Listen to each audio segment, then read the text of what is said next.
Lewis Hamilton is the most successful driver in F1 history. 7 titles, 105 wins, 201 podiums at the time of recording this.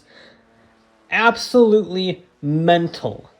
And he did all that while fighting against, amongst other people, Fernando Alonso, Kimi Raikkonen, Jenson Button, Sebastian Vettel, Nico Rosberg, Michael Schumacher, and Max Verstappen. These are not easy people to beat in competitive cars. And yet, in terms of competition, that doesn't hold a candle to the drivers Alain Prost faced in his 13-year career. So let's take a look at that illustrious time and how he cemented his mark in F1 forever.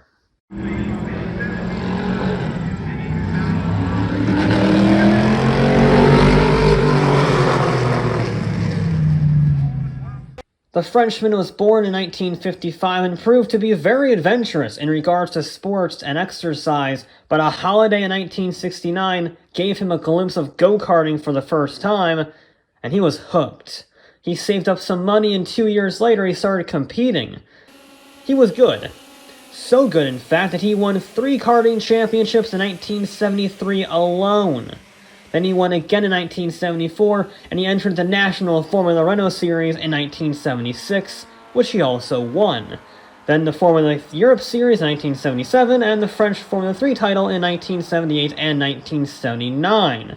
He was winning so much that in the final few races of the 1979 season, he started getting calls about joining Formula 1. McLaren was so impressed with him that they wanted to give him a drive before the end of the 1979 season and take out a third car in the race. Prost rejected that idea out of fears of being unprepared going from Formula 3 straight into F1, but he did sign a contract for them for the 1980 season. Unfortunately for the Frenchman, McLaren did not understand ground effect, as evidenced that across 3 seasons the M29 scored 0 wins, 0 podiums, 0 pole positions, 0 fastest laps, and just 18 points in total. Sure, he did join a very exclusive club when he scored 1 point in his debut race, but that was the season highlight, that single point. Prost was horrifically unlucky with a suspension failure in South Africa, spinning him into the wall and breaking his wrist. He missed the next 2 races only to come back and have 3 more mechanical failures in a row, while later in the end of the season another crash gave him a concussion and he missed the final race to cap off a year of 8 retirements. He finished 16th in the title with just 5 points. He didn't like not finishing a half of all races and left McLaren for his home team of Renault. Things weren't much better out of the gate. He got involved in 2 collisions in the first 2 races of the season before scoring his first podium finish in Argentina. And then his car broke down again, and again, and again, and there was a crash. But then came his home race in France. Renault was fast, and his teammates secured pole position with Prost in 3rd, so it's just a matter of could he keep it together and could the car not explode. Now, the Brown of Nelson Piquet got the jump on all of them and led throughout the race, but the rain was just too hard, and it was red flagged with a quarter to go. Prost seized the opportunity on the restart and didn't look back. He won his first Grand Prix on French soil in a French car. I don't think I have to explain this to you, but winning your home Grand Prix is pretty special, especially when you're driving a car from said home Grand Prix, and it's your first win. I mean, those are stars aligning times 1,000. The only thing better would be winning your championship there, pretty much. But now that he had his burden of near but not quite success lifted off his shoulders, Prost was untouchable. His driving style changed to be a little less aggressive, although he was still going for his first title, so he only finished 4 more races that year, mainly because of mechanical failures, but he got 2 more wins and 2 second places, meaning in just the 5 races that he finished all season, his lowest position was 3rd. He got 5th in the championship with just 5 race finishes, and proved that all he needed was a car that didn't break down 60% of the time, That was not Renault's 1982 car. We've already covered 1982 in its own video, but long story short, the 600 horsepower turbocharged monster that was the Renault that year was the fastest car on the grid by far, scoring 10 pole positions. But it was so unreliable that the Renault team had 17 retirements, with both cars finishing the race just 3 times that year. So for Prost, 1983 needed to be more reliable. That's what he focused on with the engineers. That and getting rid of René Arnoux. Yeah, 1982 was really bad for them. They had a lot of disagreements, shall we say, and internal politics on who should be the #1 driver. So Arnoux left. He moved to Ferrari, and it became clear that Piquet's Brown and Arnoux' Ferrari were going to put up a stiff fight for 1983. As tradition, apparently, Prost had an atrocious first 2 races, didn't score a single point, but then he rebounded in the next 4 and went on a tear between France and Belgium, winning 2 of them and scoring an additional 2 podiums. After his win at Spa, he took the championship lead for the first time in his career, 4 points clear of Piquet. Over the second half of the season, he just began to eke out his lead further a little bit every time, not winning every race, just making sure that he outscored Piquet. And by the time he won in Austria, he had a 14-point lead over second, which meant it was time for his Renault to explode. He had back-to-back retirements, and with his rivals at Arnoux and Piquet winning both rounds, that gap was shrunk until there was just 5 points separating the 3 of them. Piquet and Prost scored a 1-2 at Brands Hatch to essentially make it a 1v1 heading into the final race in South Africa. Prost either needed to win or finish 1 position behind Piquet, so long as the Brazilian didn't win, to take his first ever world championship. And oh boy, Prost had it all to do, starting on the 3rd row while Piquet was 2nd. Piquet got a great start and took the lead of the race, so Prost had to fight back. He had overtaken 3rd while chasing down the leaders when his turbocharger failed, retiring him from the race. Piquet did the smart thing and slowed down to de-stress the car, and he won his 2nd world championship by just 2 points. Prost, having been robbed in the last round of the season by a mechanical failure, was not happy with Renault. He blamed them for the poor reliability and underdevelopment of the car that ultimately cost him the title. Renault responded by firing him just 2 days after the season ended, but that was not enough for the French. No. A group of Renault mechanics went to his house one night and set his fucking car on fire. He escaped with his family to Switzerland and signed for McLaren in 1984, trusting the new leadership of Ron Dennis. And 1984 would prove to be the most important season of Prost's career. He joined McLaren after Niki Lauda had spent all of 1983 developing the MP4-2 into a championship-worthy car. When the 2-time world champion saw Prost beating him in his own machinery, he was, concerned about how the season was going to go. Prost was really bloody fast, and Lauda was planning on going for an easy 3rd title given the superior tag turbo engine, but given his rival's raw pace advantage, he had to get clever. Prost decides, still in his 4th year of F1, went for ultimate speed, win as many races as possible to win the title. But Lauda took a different approach. When he did qualifying, he set up his car in race trim, which meant that when they converted that qualifying setup for the race setup, it was perfectly set up for the higher fuel loads and the lower turbo pressures of the actual race day. This also meant that Prost out-qualified him every single weekend and Lauda never scored pole position, but Lauda's racecraft and setup resulted in better race pace, and he did not go quietly into that good night. Lauda capitalized on Prost's misfortunes brilliantly. Prost failed to score points in 6 races, and of those 6, Lauda won 4 of them. But even with this strategy, Prost was still a force to be reckoned with. Raw pace does have its place. He capitalized on some of Lauda's breakdowns as well, and was leading the championship by 11.5 points, when he finished 4th in Detroit ahead of Lauda's DNF. It was looking like Prost was finally going to get his time in the spotlight after 2 tantalizingly close attempts.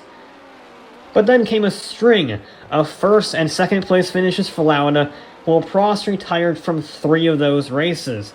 And having 3 9-point swings in 5 races is just devastating, even when you score 2 wins in that same time.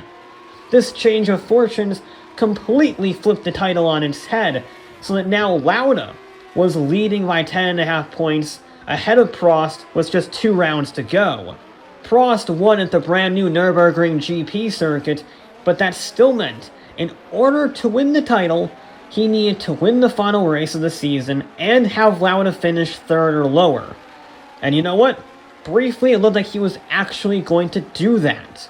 Prost qualified 2nd and stormed off into the lead, while Lauda's race pace tactic in qualifying got him stuck down in 11th. So with Prost leading comfortably over Nigel Mansell's Lotus, it was just a question of whether or not Lauda would be able to make up enough positions to secure the title. Lauda delivered one of the greatest drives of his entire career, taking the fastest lap as he carved his way through the pack. But it wasn't enough. With 18 laps to go, he was stuck in 3rd, behind Mansell's Lotus that was half a minute up the road. Until the brakes failed, spinning Mansell off the track, gifting Lauda 2nd place, earning enough points to beat Prost to the championship by just half a point. It's the closest margin in history. But it was also an important lesson for Prost that he took to heart. Like every young driver yearning to be world champion, Prost was aggressive, eager, and always trying to be faster. But you know what? He lost to Lauda's experience and brutal consistency, and it was that consistency and setup strategy that Prost appreciated the most. It made him realize that F1 is not a sprint, it's a marathon. Another aspect of 1984 that some may call foreshadowing was the first cameo appearance of Prost versus Senna.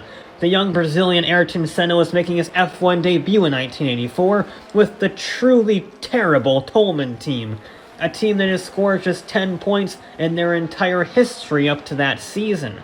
But the 1984 Monaco Grand Prix, it rained like a tsunami hit the track. And Senna was rather good in the rain, and especially good at Monaco. So in this literal perfect storm, he was a man on the mission.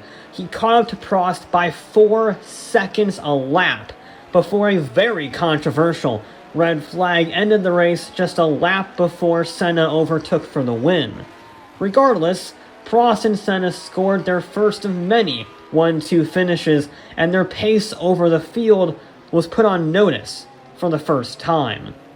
After the nearest of near misses in 1984, Prost absolutely crushed Lauda in 1985, but Ferrari had made gains too during the break, and thanks to 2 retirements and a disqualification in Imola for an underweight car, Prost fell down to 3rd in the standings, behind the Italians Michele Alboreto and Elio De Angelis. But he didn't panic, he did what Lauda did, he knuckled down and focused. 7 consecutive podiums followed, including 3 wins, and he finally claimed his long overdue championship with 2 rounds to spare. He was the first Frenchman to ever win the F1 driver's title after missing 1981 by 7 points, 1982 by 10 points, 1983 by 2 points, and 1984 by half a point. About bloody time.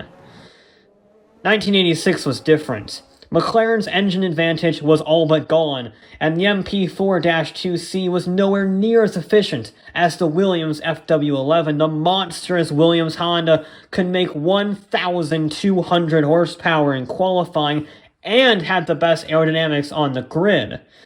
Prost, as usual, made it hard for himself and started out the season with 0 points, while Senna, now at Lotus, took the championship lead with a 2nd place and his first ever win at Spain. Prost began his usual recovery drive by winning the next 2 races, trying to extend his new championship lead in anticipation for when Williams sorted out their quirks. Soon, their driver Nigel Mansell sorted out the quirks. He won 4 of the next 5 races to storm into the championship lead himself by 4 points, and Williams continued on their path to a constructor's title when his teammate Nelson Piquet won the next 2 races after that. But believe it or not, those 2 winning actually helped Prost. See, Prost was schooling his teammate, 1982 world champion Keke Rosberg, but with Mansell and Piquet taking points off each other, they minimized each other's potential impact on Prost's title hopes. But then disaster. Prost was disqualified for switching cars at the Italian Grand Prix and fell down to 3rd overall behind the 2 Williams drivers, who then won a race each, and with only 2 rounds left, the standings were incredibly close. I mean, sure, Prost caught a break in Mexico when he finished 2nd, with the highest placed Williams in 4th, but that still meant he had to finish ahead of Piquet and outscore Mansell by 7 points to win the title heading into the final round of the season. And by the way, outscoring Mansell by 7 points would be bloody difficult, since the difference between 1st and 2nd place was only 3 points back then, and Williams had a far superior car, as evidenced in the fact that it won 9 out of the previous 15 races. So yeah, Prost had his work cut out for him, especially when Williams locked out the front row in qualifying. And this led to one of the greatest opening laps in F1 history. The lead changed multiple times between Mansell, Senna, Rosberg, and Piquet on the first lap alone.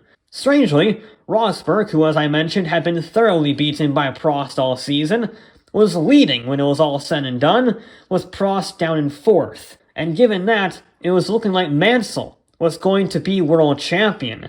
And this looked even more certain when Rosberg's rear tire blew out. But simultaneously, Prost absolutely sent it on Mansell and took 2nd, which meant that Prost was now sandwiched between the 2 Williams cars, which was basically the opposite of what he needed. And then he caught a break.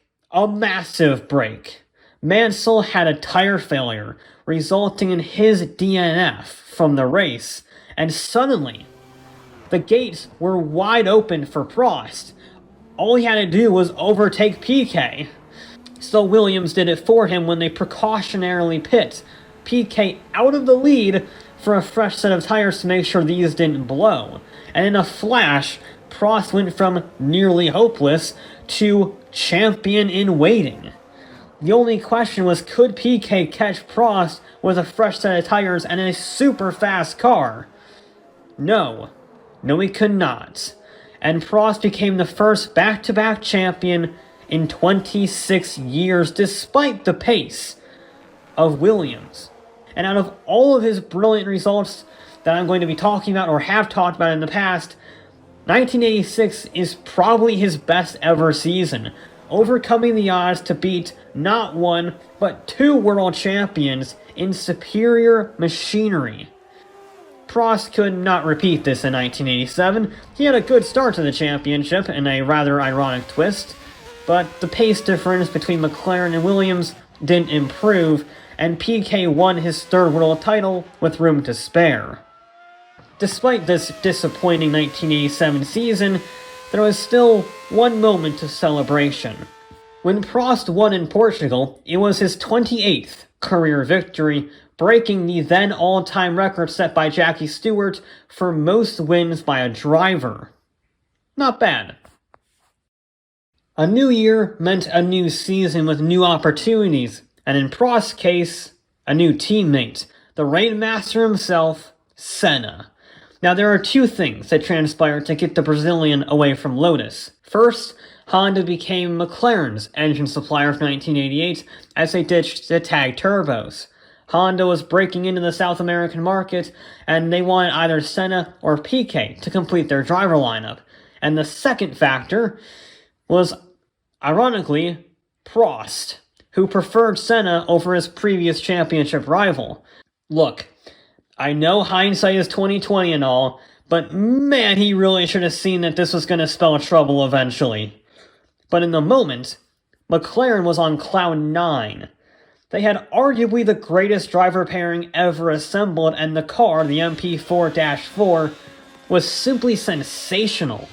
Honda had cooked up the 1.5-liter V6 turbo RA168E engine for McLaren, an engine eerily similar to today's 1.6-liter V6 turbos. It made 675 horsepower at 12,500 RPM. But here's the thing. Lotus and PK also had that engine in the 100T, so why was that Lotus third on the grid at Imola, but 3.3 seconds off in qualifying from the McLarens? Well, 1988 was a transition year between turbocharger regulations and naturally aspirated regulations for 1989, so everyone just reused the 1987 chassis and saved some money. But McLaren spent the money and built a brand new 1988 chassis designed by Stephen Nichols and overseen by Gordon Murray. With a team like that, the MP4-4 was more fuel efficient and simultaneously produced more downforce, a brutal package in any hands, but in the hands of Senna and Prost, it was on another level. The MP4-4 is the most dominant car in F1 history. The W11 may have been faster, and the RB19 may be statistically more successful, but the McLaren was 3 seconds a lap faster than the second best car, and it should have gotten a clean sweep all season if not for some bad luck at Monza. So the question after race 1 was immediately, which driver from McLaren would be world champion? Well, McLaren couldn't decide because Prost suggested Senna on the condition that they would be given equal treatment as drivers, so it had to be decided on the track. Specifically, the first driver to get 8 wins. Because of F1's stupid rules, only the best 11 of 16 results counted.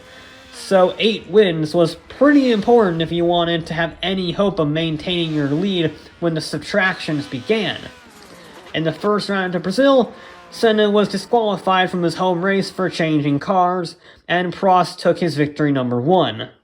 Senna then took his first victory, and the following race in Imola was Prost's second. And then there was Monaco. A single weekend that perfectly summed up the entire near-decade-long Senna-Prost rivalry in one shot. Officially, both drivers were on equal terms, but Senna wanted to show them that he should be the number 1 driver. So in qualifying on Saturday, on equal cars, on an equal track, in equal weather, Senna out-qualified Prost by 1.427 seconds in the greatest qualifying lap never recorded on camera. Yeah, for some reason, the broadcast decided not to cover Senna's blistering lap, and the paddock was stunned as for the first time they saw Senna's true speed in a dominant car. Sure enough, he led from pole on Sunday, scorching the fastest lap multiple times, and pulled a 30-second gap to Prost.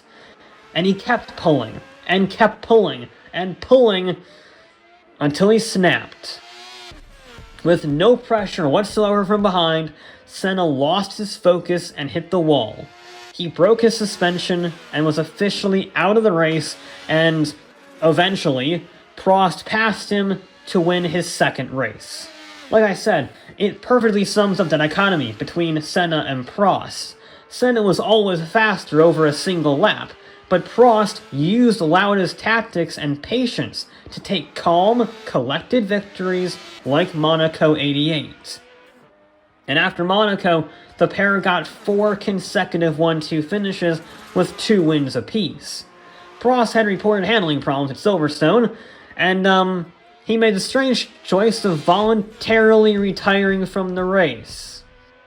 An opportunity Senna didn't hesitate on and won, swinging the title a little bit closer in his favor.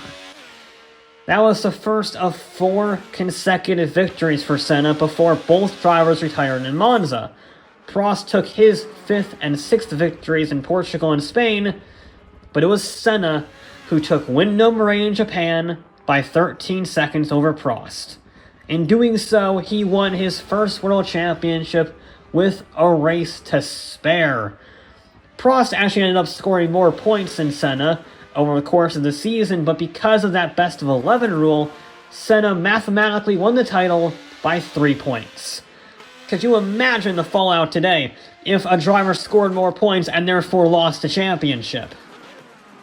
Prost's 1988 season is the greatest drive to ever lose the title. In 16 races, he had 2 DNFs, 1 voluntary, 7 second places, and 7 wins. He literally finished second or higher in every single result he finished, and yet he still lost. Now, to his credit, Prost graciously praised Senna for his victory, but did push the FIA to rightfully end the best of scoring system, which was finally dropped in 1991. 1988 was the first time Senna and Prost truly fought on equal terms. It was also the only time those two fought on truly equal terms, starting in 1989. As we've seen, Prost could be difficult to work with, given his initial McLaren squabbles, the debacle with Renault Arnux, and this firing from Renault. But 1989, McLaren took it to a whole new level. After Mansell's surprising victory for the opening round in the new 3.5-liter era, McLaren's dominance resumed with the MP4-5. After a horrifying lap 4 incident in San Marino, Prost slipped past Senna on the restart. Prost felt that he was obligated to victory after that, since he led after the restart. But Senna thought he was obligated for victory, since their pre-race agreement said whoever led after turn 1 would be entitled to victory, and Senna led lap 1, turn 1. So, the Brazilian did what he thought was right, and attacked Prost like mad, overtook him, and ran off to a brutal 40-second victory over the Frenchman. The war had properly begun.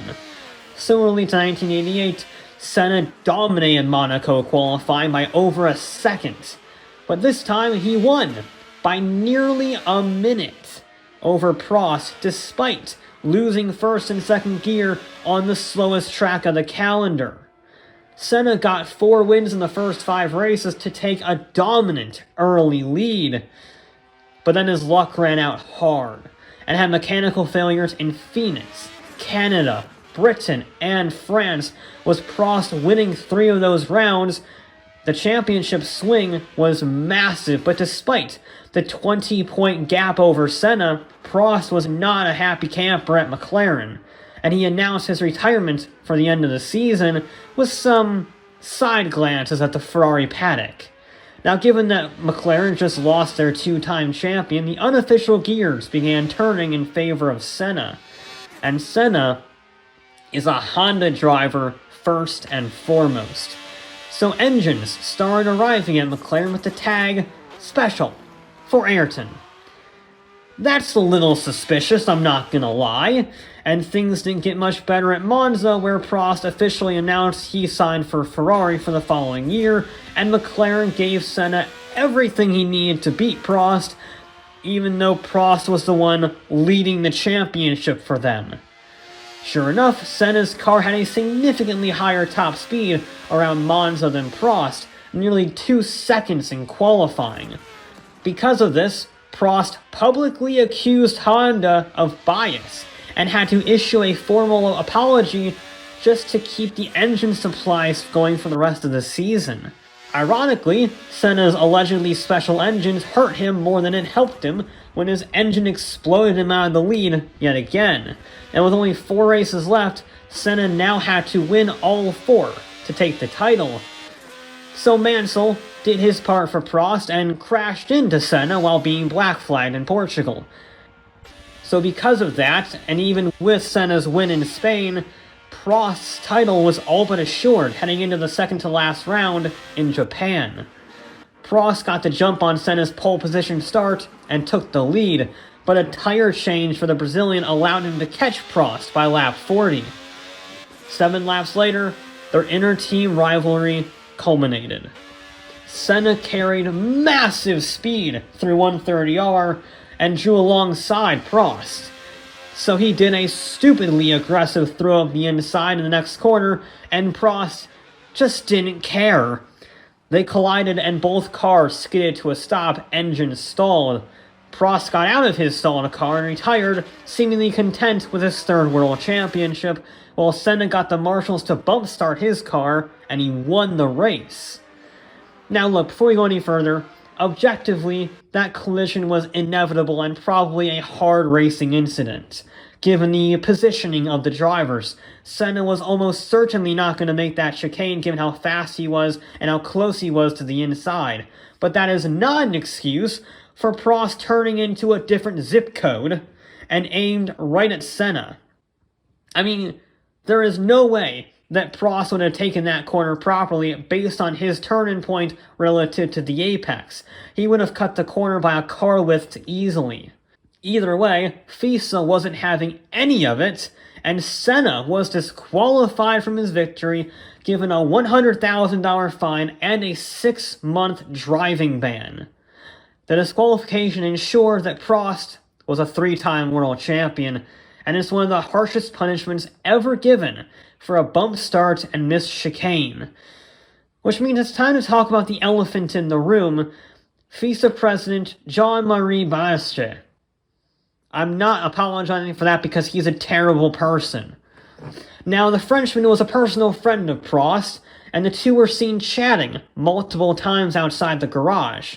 Now, the FISA president had a bone to pick against Ron Dennis, and allegedly, this incident allowed a triple kill combo. Screw over Dennis, screw over Senna, and allow his fellow countrymen to win the championship. In my opinion, it should have been a Senna time penalty for overly aggressive driving, but the decision was final, and Prost packed his bags for Maranello. Now, the reason he picked Ferrari was throughout 1989, Ferrari had significantly improved, to the point that the 1990 641 was a peer to the McLaren MP4-5B, and their first championship challenger since 1987. Meaning Prost and Senna went head-to-head for a third year in a row, just with different teams this time. Senna had a great start to 1990 with wins in Phoenix, Monaco, and Canada, although Prost did pull off an incredible drive to win Senna's hometown in Interlagos. But he also had 2 retirements and no additional podiums, so after Monaco, he was 4th in the championship. But he rebounded with 3 straight wins starting in Mexico, and because Senna retired from that race, his championship lead was eventually overturned, and Prost had a 2-point advantage over Senna at the halfway point of the season. Once again, Prost and Senna scored 2 more 1-2 finishes that year, but both times, Senna was the one leading the charge. And after all of that, the championship could once again be decided in Japan exactly 12 months after last time. But now it was Prost who had to win everything in order to keep his title alive. Senna got pole position in Japan, but pole position on that track was off of the racing line. So McLaren requested that the pole starter get the preferred racing line. The stewards agreed, until Prost's good friend the FISA president overruled the stewards, and Prost, who started second, started on the racing line. Unsurprisingly, he got a really good start heading into turn 1. It's just a shame that Senna had no intention of making it. He drove straight into the side of Prost and took them both out of the race, handing Senna his 2nd world title. It's the low point of Senna's career and the high watermark of the Senna-Prost war. Incredibly, Senna wasn't disqualified for the blatant crash, even with the FISA president in charge, because many people, including members of FISA, viewed it as a tit-for-tat revenge for 1989, and it was just swept under the rug. And let's be clear, it was ridiculous in 89, it was ridiculous in 90, it was ridiculous in 94, and it wasn't until 1997 that FISA finally decided that crashing into your opponent was illegal. Only about 8 years too late, fellas. Luckily for FISA, 1991 would not be a third time lucky. Senna's MP4-6 was incredibly good, and it could only be matched by the rapidly advancing Williams team and their technological revolution. But it wasn't matched enough. Senna took a comfortable third championship over Mansell. Meanwhile, Prost threatened to quit F1 after Japan, and given the pace of the 642, he might have been onto something. He only managed a handful of podiums, none of them wins, and finished a lowly 5th in the championship. And things got worse for the Frenchman. Fed up with the performance of the upgraded 643, he compared driving the Ferrari to driving a truck in one interview, so Ferrari fired him with a race still to go in the season. Imagine that, by the way, today, firing a 3-time world champion because he said the bad car was bad. Someone at Ferrari clearly had a panic attack when they saw the news and immediately made a deal with Prost. They paid him to take a gardening leave in 1992 so that he wouldn't race against them. So he spent his time cooling off, and Senna began to put aside their past. He also paid attention to Honda's withdrawal from F1 due to the Japanese economic downturn.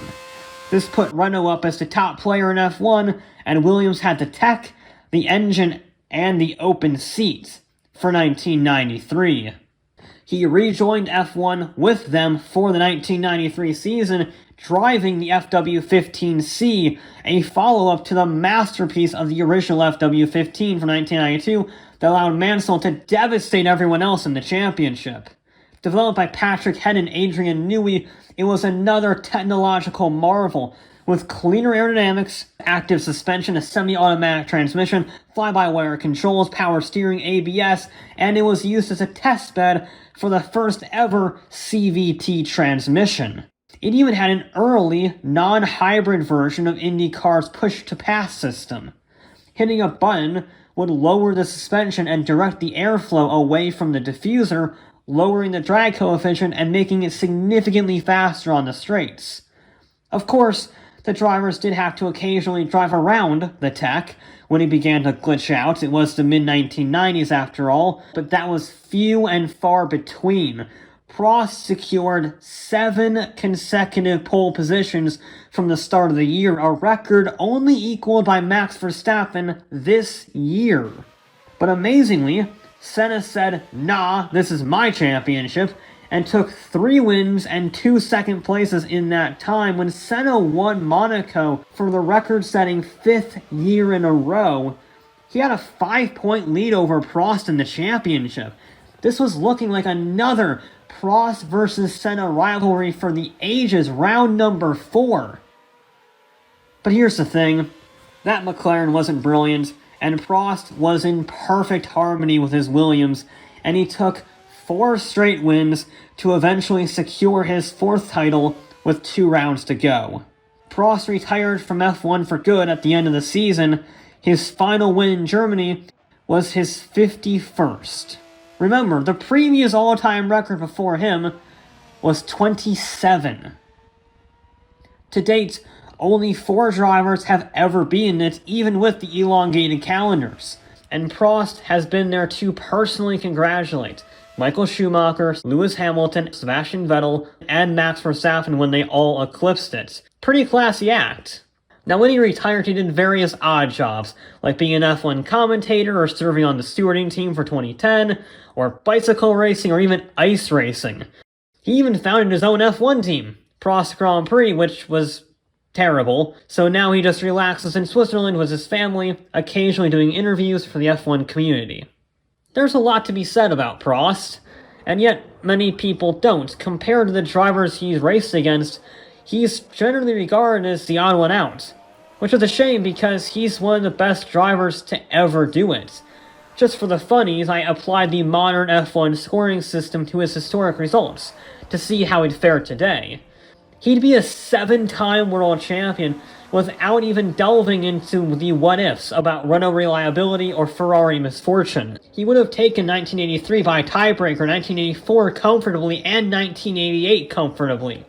He won 25% of all races that he entered, and that number balloons to a staggering 53% when we're talking about podiums.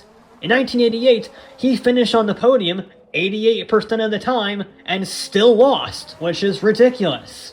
And he did all of that while facing off against Emerson Fittipaldi, Jody Scheckter, Alan Jones, Nelson Piquet, Mario Andretti, Keke Rosberg, Niki Lauda, Ayrton Senna, Nigel Mansell, Damon Hill, Mickey Hakkinen, and Michael Schumacher, who between them took 26 world championships. His rivalry with Senna remains the most intense and competitive F1 has ever seen. In the 9-year stretch between 1984 and 1993, Senna and Prost took 7 world championships, led their teams to 8 constructors' titles, and scored 83 Grand Prix wins between them. That's 52% of all races held throughout that time frame. And what's amazing is that it's nearly a perfect 50-50 split between them. Prost has 4 titles to Senna's 3, 42 wins to Senna's 41, and 89 podiums to Senna's 80. That is incredibly close, given there were years where only one of them was actually fighting for a title. I mean, Prost took a sabbatical in 92, and Senna was in a Tolman in 84, and yet they're still that close together. Prost did all of this, and yet he doesn't have several documentaries and a mini-series made about him. So why?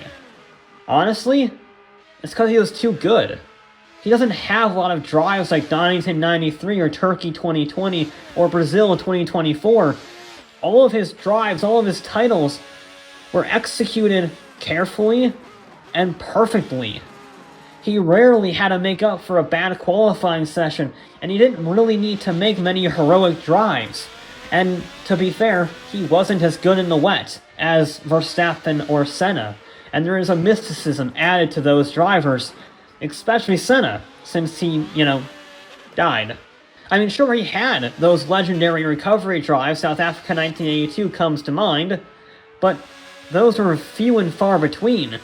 He may have been French, but his approach was very German. Focused, analytical, understated. He was truly the professor, and showed the class time and time again how it was done.